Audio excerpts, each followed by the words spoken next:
ఎలా అనిపించింది? ఆయన భూతద్దం భాస్కర్ నారాయణ మూవీ చూసినా థ్రిల్స్ కోసం చూడాలా. ఫస్ట్ 120 minutes ఏవైతుందో అది మాత్రం సూపర్బ్. స్టోరీలో ఇన్వాల్వ్ అయిపోతారు. ఎంత ఇన్వాల్వ్ అయిపోతారంటే ఆ డిటెక్టివ్ సీన్స్ కానీ ఆ డిటెక్టివ్ ఆ స్టైల్ ఏదైతే ఉంటుందో మనకి చాలా మూవీస్ వచ్చినాయి ప్రీవియస్లో, దానికంటే కూడా దీంట్లో డిటెక్టివ్ సీన్స్ కానీ లొకేషన్ బాగున్నాయి. అది దీంట్లో వాళ్ళ బ్రదర్ గురించి కూడా ఇన్సిడెంట్స్ ఉంది, అది మాత్రం నాకైతే ఎక్సలెంట్ అనిపించి. నెక్స్ట్ చూసుకుంటే మనకి ఇంట్లో హైప్ అనిపించే ఇంట్రెస్టింగ్ అనిపించేది ఏంటంటే ఆ చంపేసి చెక్క ముఖాలు పెడతారు కదా, అది మాత్రం చాలా ఇంపార్టెంట్ అనమాట. ఆ సీన్ మాత్రం వచ్చే సీన్స్ ఉంటాయి, ఎలివేషన్స్ ఉంటాయి, ఎక్సలెంట్. మీకు థ్రిల్ కావాలంటే ఈ మూవీ మాత్రం బాగా చూడాలి. థ్రిల్స్ భయ్య అదే భయ్య అక్కడ నుంచే మీకు థ్రిల్ స్టార్ట్ అవుతాయి. ఇంటర్వెల్ నుంచే మీకు థ్రిల్ ఉంటుంది. ఫస్ట్ హాఫ్ మొత్తం కూడా మీకు మొత్తం స్టోరీలు ఇన్వాల్వ్ అయిపోతారు. సెకండ్ హాఫ్ నుంచి కూడా మీకు థ్రిల్స్ ట్విస్ట్లు ఏవైతే ఇన్వాల్వ్మెంట్ ఉంటుందో అది మీకు సెకండ్ హాఫ్ నుంచి కూడా సూపర్గా కనిపిస్తుంది. దాన్ని ఇన్వాల్వ్ అయిపోతారు, మూవీలో ఇన్వాల్వ్ అయిపోతారు. అసలు మీరు వేరే కాడ ఉన్నారా లేరన్నట్టు కూడా ఉండదు. అంత బాగుంది. కంపల్సరీ థియేటర్లో వాచ్ చేయాల్సిన మూవీ. భాస్కర్ నారాయణ సినిమా ఇప్పుడే చూసి వచ్చాను. సినిమా అయితే మాత్రం నెక్స్ట్ లెవెల్లో ఉంది. ఫస్ట్ హాఫ్ అంతా మనకి స్టోరీ బకాసురుడు 18 మర్డర్లు చేస్తే అతను ఒక బకాసురుడు బతుకుతాడని ఒక స్టోరీ లైన్లో వెళ్తారు ఫస్ట్ హాఫ్ అంతా. బట్ ఇంటర్వెల్ వచ్చి ఎప్పటికీ నెక్స్ట్ లెవెల్లో మనకు ఒక సస్పెన్స్ అనేది రివీల్ అవుతుంది. మైండ్ బ్లోయింగ్ బై ఆ సస్పెన్స్ సీన్ అయితే మాత్రం చాలా అంటే చాలా ఎంగేజింగ్ ఉంటుంది. ఇంకా గూజ్ బంప్స్ అని అప్పటి వరకు సైలెంట్గా ఉన్న జనాలందరూ కూడా కేకలేస్తారు. ఇంకా అక్కడ వచ్చేది ఏ హీరోని చూడరు, ఆ సీన్ కేకలేస్తారు. అలాగే సెకండ్ హాఫ్ ఆ మర్డర్లు జరగడం కానీ ఆ సస్పెన్స్ సీన్స్ కానీ ఆ థ్రిల్లింగ్ ఎలిమెంట్స్ కానీ అక్కడక్కడ మనకి ఆర్ఆర్ కాదు బట్ ఆర్ఆర్ లాంటి ఒక సస్పెన్స్ సీన్స్ అని ఉంటాయి. అవి అయితే నెక్స్ట్ లెవెల్ ఉంటాయి అనమాట. ఇంకా బ్యాక్గ్రౌండ్ స్కోర్ అయితే చాలా అంటే చాలా మంది. ఇంకా శివ గారు యాక్టింగ్ అయితే మాత్రం నెక్స్ట్ లెవెల్ భయ. అసలు ఆయన యాక్టింగ్ కొన్ని సీన్లతో ఆయన యాక్టింగ్తో చాలా సీన్లు ఎలివేట్ చేశాడు. చాలా అంటే చాలా బాగా అనిపించింది. భూతద్దం భాస్కర్ నారాయణ సినిమాని మాత్రం నైట్ అయితే చూడకుండా భయ చచ్చిపోతారు. ఆ సస్పెన్స్కి గట్రా భయపడతారు అనమాట. థ్రిల్లింగ్ అంటే ఎలిమెంట్స్ దెయ్యం సినిమా కాదు బట్ ఆ సస్పెన్స్ థ్రిల్లింగ్ ఎలిమెంట్ సీన్స్ కి అయితే మాత్రం చాలా ఎంగేజ్మెంట్ అవుతారు. బట్ కొత్తగా కోరుకునే ప్రతి ఒక్కరు ఈ సినిమాని చూస్తారు. చిన్న సినిమాగా రిలీజ్ అయిన ఈ సినిమా మాత్రం చాలా పెద్ద హిట్ అవుతుంది అన్న. సూపర్ అంటే సూపర్. భూతద్దం భాస్కర్ నారాయణ సినిమా అయితే మాత్రం నెక్స్ట్ లెవెల్ అనిపించింది. ఇంకా బ్యాక్గ్రౌండ్ స్కోర్ ఆ థ్రిల్లింగ్ ఎలిమెంట్స్ ఆ మర్డర్లు జరిగే సీన్స్ చాలా అంటే చాలా బాగుంది. సో ఓవర్ గా శివ గారు వన్ ఆఫ్ ది షో అనుకోవచ్చు. సో భూతద్దం భాస్కర్ నారాయణ సినిమా అయితే బ్లాక్ బస్టర్ సూపర్ హిట్ అన్న. సూపర్ భూతద్దం నారాయణ సినిమా చూసిన మామూలుగా అల్టిమేట్ ఉంది. ఫస్ట్ హాఫ్ అయితే ఒక లెవెల్ వెళ్ళిపోయింది కానీ సెకండ్ హాఫ్ మాత్రం పిచ్చెక్కిచ్చాడు. మామూలుగా సూపర్గా ఉందన్నమాట. నాకు నిజంగా శివన్న యాక్టింగ్ అయితే అల్టిమేటెడ్ భయ్య. ఏమన్నా యాక్టింగ్ అన్నా అసలు మామూలుగా ఆ సస్పెన్స్ కానీ ఆ థ్రిల్లింగ్ కానీ ఎవ్రీథింగ్ చాలా బాగుంది. అలాగే రాశి గారి క్యారెక్టర్ అయితే ఇంకా లెవెల్. అసలు హీరోయిన్గా లేదు భయ్య. నిజంగా వాళ్ళిద్దరు కాంబినేషన్ అయితే చాలా బాగుంది. నిజంగా భూతద్దం నారాయణ మాత్రం సూపర్. అంటే ఇంటర్వెల్ సస్పెన్స్ అయితే మామూలు ఉండదు భయ్య. ఏం సినిమా భయ్య నిజంగా. అసలు నాకు ఆ ఇంటర్వెల్ బిఫోర్ కానీ ఆఫ్టర్ ఇంటర్వెల్ తర్వాత కానీ నాకు ఇంకో లెవెల్ అంటే అంటే స్టార్టింగ్ నుంచి ఇలా వెళ్ళుకుంటే వెళ్తాలకే మామూలుగా ఒక లెవెల్లో వెళ్ళిపోయింది. క్లైమాక్స్ అయితే అదిరిపోయింది భయ్య. నాకు మామూలుగా వెళ్ళిపోలే. వండర్ఫుల్. అసలు బ్యాక్గ్రౌండ్ మ్యూజిక్ ఉంటుంది నా ఆర్ఆర్ కానీ బ్యాక్గ్రౌండ్ మ్యూజిక్ కానీ వండర్ఫుల్. నిజంగా ప్రొడక్షన్ వాల్యూస్ అయితే చాలా బాగున్నాయి. అసలు అలాగే ప్రొడ్యూసర్ గారు మీకు ఎలాంటి డౌట్ లేదు, మంచి కలెక్షన్లు ఇచ్చే సినిమా అనమాట. నాకైతే బాగా నచ్చింది భయ్య. ఇంకోసారి చూడాలనిపిస్తుంది. సూపర్. ప్రతి ఒక్కరు చూడండి. భూతద్దం నారాయణ సినిమా మాత్రం మిస్ అవ్వద్దు. ఒకటి చెప్తున్నా భయ్య, ఇలాంటి సినిమాలు చాలా తక్కువ వస్తాయి. తప్పకుండా చూడండి. ఇంతకు మించి అయితే చెప్పలేను. చాలా బాగుంది. Bhoothaddam Bhaskar Narayana crime mystery thriller 2 hours 21 minutes run time తగ్గట్టుగా శివ హీరో షేక్ హ్యాండ్ ఇచ్చే విధానం కోసం చూస్తే జిగ్ అన్నట్టుగా ప్రతి ఒక్క స్క్రీన్ ప్లే కూడా గూస్ బంప్స్ వచ్చే విధానంగా ఆత్మలతో షేక్ హ్యాండ్ ఇచ్చే కమ్యూనికేషన్ ఒక 20 minutes స్క్రిప్ట్లోకి వెళ్తుంటే క్యూరియాసిటీ చాలా బాగుందన్న. ఎన్నో హర్రర్ సినిమాలు వస్తుంటాయి, క్రైమ్ సినిమాలు వస్తుంటాయి, మిస్టరీ సినిమాలు వస్తుంటాయి. ఈ సినిమాలో రాశి సింగ్ నటన కూడా చాలా అద్భుతంగా ఉంది. పురుషోత్తం డైరెక్షన్ కూడా కొత్తగా స్క్రీన్లే చాలా బాగా చూపించారు. ఇలాంటి థ్రిల్లర్ మూవీస్ కోసం ఈ వీకెండ్ అందరూ ఎంజాయ్ చేయాలి. All the best movie team. All the బెమ్. చాలా బాగుంది. క్యూరియాసిటీ అనేది కూడా ప్రతి ఒక్క సీన్ కూడా చాలా అట్రాక్టివ్గా అనిపిస్తుంది. బట్ ఇలాంటి మూవీస్ చాలా వేరుగా వాచ్ చేయాలి. All the best movie team. అన్న ఇప్పుడే భూతద్దం భాస్కర్ నారాయణ సినిమా చూసిన సినిమా మాత్రం వేరే లెవెల్ అన్న. నా లైఫ్లో అంటే ఇలాంటి కొత్త లైను కొత్త స్టోరీ ఫస్ట్ టైం చూసిన. ఫస్ట్ 20 నిమిషాలు అన్న అసలు లేవలేమన్నా. ఏమవుతుందా టెన్షన్ సస్పెండ్ అసలు ఇంటర్వెల్ ట్విస్ట్ ఉంటుందన్న. అసలు మామూలుగా ఉండదన్న. అసలు వేరే లెవెల్ అన్న అసలు. ఎందుకంటే ఆ సినిమాలో నేను చాలా సినిమాలు చూసిన. శివ కందుకూరి అన్న ఏం యాక్టింగ్ అన్న. అన్ని సినిమాలు వేరు, ఈ సినిమా వేరే లెవెల్ అన్న.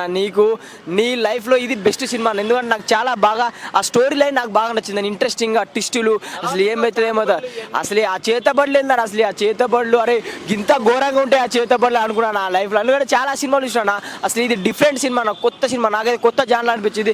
అసలు రాశి సింగ్ గారి యాక్టింగ్ మాత్రం చంపేసిందని ఆమె రిపోర్టర్ వేస్తుంది సినిమాలో.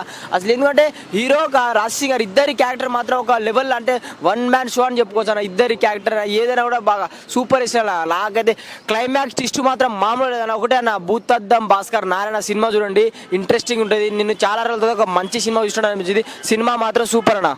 అన్న ఇప్పుడే చూశాను భూతద్దం భాస్కర్ నారాయణ, అది సినిమా కాదన్న. నిజంగా అసలు ఆ మర్డర్లు ఎలా జరుగుతున్నాయి అంటే ఇంటర్వ్యూలకు ఎలా వెళ్తుందో తెలియదు, ఎవరు చంపుతున్నారో తెలియదు, ఎందుకు చనిపోతున్నారో తెలియదు, అది ఆడవాళ్ళ మగవాళ్ళ గే వాళ్ళ అనేది తెలియదు. కానీ ఇంటర్వ్యూల తర్వాత నుంచి ఒక్కొక్క ట్విస్ట్ రివీల్ అవుతుంటుంది. నిజంగా శివ గారు అయితే డిటెక్టర్గా చాలా చాలా పోలీసు డిటెక్టర్ ఇద్దరు కలిసి చేసిన సినిమా అన్నమాట ఇది.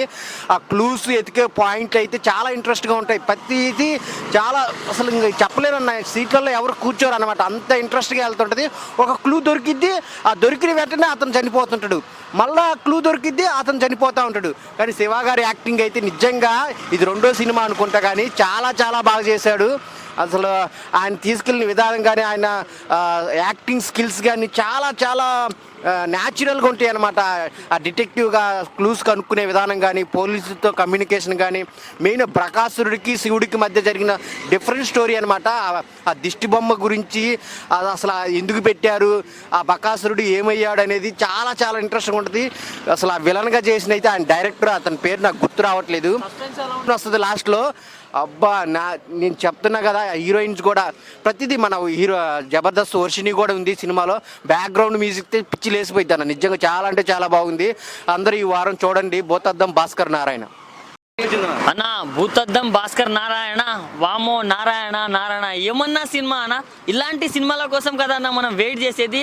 అంటే ఇలాంటి సినిమాలు వచ్చినప్పుడే కదా మన టాలీవుడ్ ఇండస్ట్రీ ఎక్కడికో వెళ్ళిపోతుందని అనుకునేది అన్న. కాన్సెప్ట్ ఏందన్నా, అసలు ఇలాంటి కాన్సెప్ట్ టచ్ చేయాలంటే దమ్ము ఉండాలన్నా. అంటే అలాంటి కాన్సెప్ట్ ఉందన్న. అసలు ఆ మర్డర్స్ కానీ ఆ మిస్టరీ కానీ మనోడు డిటెక్టర్గా చేసిండనా. అసలు ఏమన్నా క్లూస్ ఏమన్నా ఐడియాస్ చూస్తున్నంతసేపు అరే ఇలాంటి పర్ఫార్మెన్స్ అసలు నెక్స్ట్ లెవెల్ అనిపించింది నాకైతే. అండ్ హీరో గారు శివన్న నువ్వు ఏందన్నా చించేసాడనా అసలు నెక్స్ట్ లెవెల్. అంటే ఇంటర్వెల్లో ఆ పర్టికులర్ సీన్ లో అన్న ప్రతి ఒక్కరికి గూస్ బంప్స్ వస్తాయన్న. అండ్ మన హీరోయిన్ అన్న అందాల ముద్దు గుమ్మలాగా ఉందన్న. ఆమె ముఖం, వామ్మో, ఆమె యాక్టింగ్ పర్ఫార్మెన్స్ పీక్స్ అని చెప్పుకోవచ్చు అన్న. సెకండ్ హాఫ్ లో క్లైమాక్స్ ఉంటుందన్న, ఒక 1 hour పాటు. అంటే ఇదవుతుందా అదవుతుందా అనే సస్పెన్స్ థ్రిల్లింగ్, అసలు స్పైన్ చిల్లింగ్ బ్లాక్ బస్టర్ అని చెప్పుకోవచ్చు అన్న. కూర్చున్నంత సేపు అసలు చాలా అంటే చాలా ఎంగేజింగ్ ఉంది. అండ్ ఒకటే చెప్తున్నా అన్న, ఒక బ్లాక్ బస్టర్ కొట్టేసావన్నా. శివన్న లవ్ యూ అన్న, టాలీవుడ్ కి మంచి హీరో దొరికేసిండు. నెక్స్ట్ శ్రీలీల దొరికేసింది. జై జై జై సినిమా. ఎలా ఉందన్న భూతద్దం భాస్కర్ నారాయణ? నాకైతే చాలా బాగా నచ్చింది నా భయ్యా, నిజం చెప్తున్నా. ఈ సినిమా మాత్రం వేరే లెవెల్ అండ్ నెక్స్ట్ లెవెల్ అని చెప్పుకోవచ్చు. ఎందుకంటే ఇప్పుడు ఫస్ట్ 20 minutes ఏదో యావరేజ్గా అనుకున్నా కానీ తర్వాత మెల్లగా స్టోరీలోకి వెళ్ళిపోయిన తర్వాత భయ్యా సినిమా మాత్రం అరాచకం సృష్టించిందని చెప్పుకోవచ్చు. సో నాకైతే చాలా క్రేజీగా అనిపించింది. ఇంకా మనకు ఇంటర్వెల్ సీన్స్ అయితే మాత్రం బూస్ బాంబ్ సీన్స్ అని చెప్పుకోవచ్చు భయ్యా. నిజంగా చెప్తున్నా, ఇంటర్వెల్లో మాత్రం నిజంగా ఇలాంటి సీన్స్ కింద పెడతారా అంటే క్లైమాక్స్ రేంజ్కి మించి పెట్టిండు భయ్యా. నాకైతే చాలా వేరే లెవెల్ అనిపించింది. ఈ దిష్టి బొమ్మలు వీటి గురించి మనుషులు చచ్చిపోయి అదే అది అంటే ఇప్పుడు సెకండ్ హాఫ్ లో ఉంటుంది, అది సస్పెన్స్ మాత్రం వేరే లెవెల్. నా మర్డర్ చేసేటివి కానీ రాశి ఖన్నా గారు చేసిన జర్నలిస్ట్ చాలా అంటే చాలా క్రేజీగా అనిపించింది. ఇంకొకటి హీరో అయితే వేరే లెవెల్ చేసిండు భయ్యా నిజంగా. సో క్లైమాక్స్ అయితే ఒక అరాచకం. ఇక థియేటర్లో నేనైతే ఒక్కొక్కసారి పోసుకున్నా భయ్యా నిజంగా. సో బ్రహ్మాండమైన చేశారు బ్రో, బ్రహ్మాండం చేశారు. సో నాకైతే చాలా క్రేజీగా అనిపించింది. యాక్టింగ్కి చేసే ఫైట్ సీన్స్ కానీ చాలా అంటే చాలా క్రేజీగా అనిపించింది. సో భయ్యా మాత్రం నెక్స్ట్ లెవెల్ చేసిన భయ్యా నిజంగా. ఇప్పుడే భూతద్దం భాస్కర్ సినిమా చూసా. సినిమా అంటే ఇలా ఉండాలి అనే ఒక నిదర్శనం ఈ సినిమా చూసినప్పుడు. నాకు సినిమా నచ్చింది ఏంటంటే శివ కందుకూరి. అసలు సినిమాలో యాక్టింగ్ అసలు ఇరిగదీశారని చెప్తాను. నాకు డిటెక్టివ్గా అసలు ఎన్నో సినిమాలు చూసాం ఇంతకు ముందు చాలా మందివి, అందుకన్నా ఒక బెస్ట్ ఆఫ్ లక్ అని నాకు అనిపించింది సినిమా అయితే. సినిమాలో స్టోరీ విషయానికి వస్తే చాలా బాగుంటుంది అన్న సినిమా. క్లైమాక్స్తో వచ్చే ఇంటర్వెల్లో కానీ ఆ ఫైట్ సీన్స్ కానీ చాలా బాగుంటుంది. మనం చేతపడలు అంటాం, అవి కూడా సినిమాలు చూపించారు. ఇంకా హీరోయిన్ గురించి మాట్లాడాలి. హీరోయిన్ అయితే అసలు మామూలుగా యాక్టింగ్ చేయలేనా. రాశి అసలు ఇంకా హీరోయిన్ గురించి చూస్తుంటే ఇంకా మరో సీరియల్ అనిపిస్తుంది నాకైతే. సినిమాలో నా కంటెంట్ ఉన్న సినిమా వస్తే ఎప్పుడైనా ఆడుతుందనే దానికి ఒక భూతద్దం భాస్కర్ నిదర్శనం. కంటెంట్ ఉంటే ఎవడైనా చూస్తారు సినిమా అనేది నాకు తెలిసింది. సినిమా అయితే అసలు మామూలుగా లేదు. ప్రతి ఒక్కరు ఇలాంటి సినిమాలు ఆదరించాలి. చిన్న సినిమా కాదు, ఇది పెద్ద సినిమా, చాలా పెద్ద సినిమా, పెద్ద బ్లాక్ బస్టర్ అని కోరుకుంటున్నా. Thank you. మూవీ చూసి వస్తున్నా, భూతద్దం భాస్కర్ నారాయణ మూవీ మాత్రం ఎక్సలెంట్ అన్న. ఫస్ట్ హాఫ్ మొత్తం స్టోరీ ఉంటుంది కానీ అది మనకు హైప్ ఇస్తుంది. మూవీ అంటే ఎలా ఉండాలో ఈ మూవీ వల్ల మనం తెలుసుకోవాలి. మన హీరో శివ ఆ సస్పెన్స్ ఇంటర్వెల్ నుంచి మనకు ఒక సస్పెన్స్ అనేది మనకు కూర్చున్నంతసేపు సీటు మీద కూర్చున్నామా ఎక్కడున్నామా అన్నట్లు అనిపిస్తుంది అన్న. మూవీ మాత్రం ఇంటర్వెల్ సస్పెన్స్ అసలు మనం ఏం మూవీ చూస్తున్నామా ఏందన్నట్లు ఉంటుంది అన్న. శివన్న యాక్టింగ్ అయితే ఆ పర్ఫార్మెన్స్కి హైలైట్ అన్న. అన్న యాక్టింగ్ చించేసింది అన్న. ఆ యాక్టింగ్కి మనం ఇచ్చే వాల్యూ ఎంత అన్న, మామూలుగా లేదన్న. మూవీ అన్న మనం చూసినంతసేపు మూవీని ఎలా చూస్తున్నామని చూడండి. మనకు ఒక్కొక్క సీన్ ఉంటుందన్న. అసలు మనం ఇట్లా చూడాలంటే అది అందరు చూడాల్సింది మూవీ. మనకైతే చాలా సాంగ్స్ మాత్రం హైలైట్ అన్న. ఒక రేంజ్లో అయిపోయిందన్న. సాంగ్స్ మాత్రం చాలా మంచిగా ఉందన్న. బ్లాక్ బస్టర్ మూవీ అనుకోవచ్చు శివన్నది. ఈ వీక్లో వచ్చే మూవీ కంటే అన్ని మూవీ కంటే ఇది బెస్ట్ ఆఫ్ మూవీ.